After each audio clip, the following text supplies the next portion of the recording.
In our previous episode of Market Journal, we described how the U.S. and Brazil compete as the world's two largest soybean growers. While the United States is the top producer, Brazil has been the #1 exporter for the last 5 years. It has also become a major player in corn, doubling its production within 10 years to hold the #3 slot behind the U.S. and China. Nebraska Extension's Rodrigo Werle is originally from Brazil and recently returned from the southeastern part of the country where the soybean growing season was in full swing. He talked with us at Nebraska Extension's Crop Management Conference in Kearney recently about what the year has been like for Brazilian farmers. I had the chance to go home over Christmas break, New Year's. I was in the southeast part of the country, São Paulo state, kind of in the southwest part of the state there. I had a chance to spend a couple of days with crop consultants and growers and see what's happening, down in South America.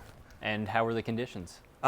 We spent a lot of time visiting some soybean fields there. The soybean fields that we visited were looking really good. I think they're going to have some really good and promising yields for this year here, and they're going to start harvesting within the next 2-3 weeks here.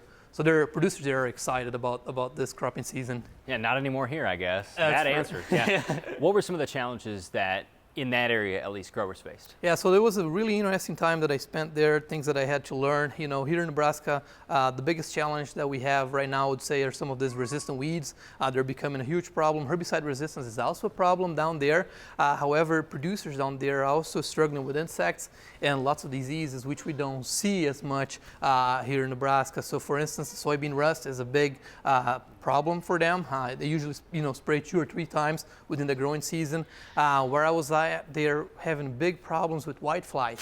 And if not controlled, they can reduce yields up to 30 to 40%. So we visited lots of fields, saw a very heavy infestation, and that kind of caught my attention there. That was really interesting to see. When we came back from there, I remember farmers talking about how it would be nice to get 2 crops in during the year, but there's no freeze there, so you're battling insects and diseases the entire year round, correct? Absolutely, absolutely. We're in a tropical country. Sometimes we're harvesting soybeans in one end, planting on the other end. It's a problem. So planting soybeans back to back is not a reality. Those who try to do it get in trouble, and nowadays they're no longer allowed to doing it just because of disease and insect pressures that they deal with. Describe some of the land use issues that Brazil is facing. Okay, so right where I was at, a common rotation there is having soybeans either after a cereal, wheat. It's a common crop that's grown, spring wheat there, or dry beans. So they harvest those crops, and then they come and they plant their beans. Right after beans, they go into what they call a short season corn. So we have an intensified cropping system. As long as you have irrigation, you can do the intensified cropping system.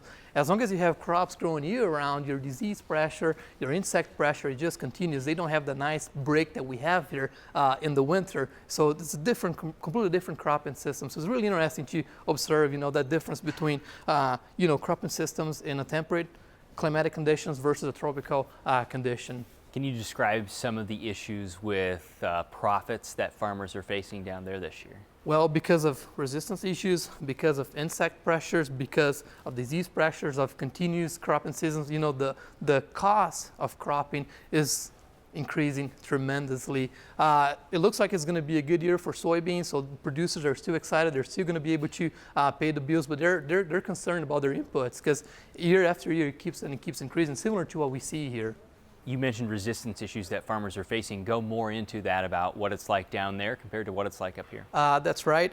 So I would say conditions there are not as bad as they are right here. I had a chance to visit some of those progressive farmers, and those farmers, they actually came to the United States, particularly to the southern part of the country, where they had the chance to see some palmer amaranth issues that some growers are facing there. So they took the message back home, and I was really impressed with how good of a job they've been doing in keeping the field edges cleaned.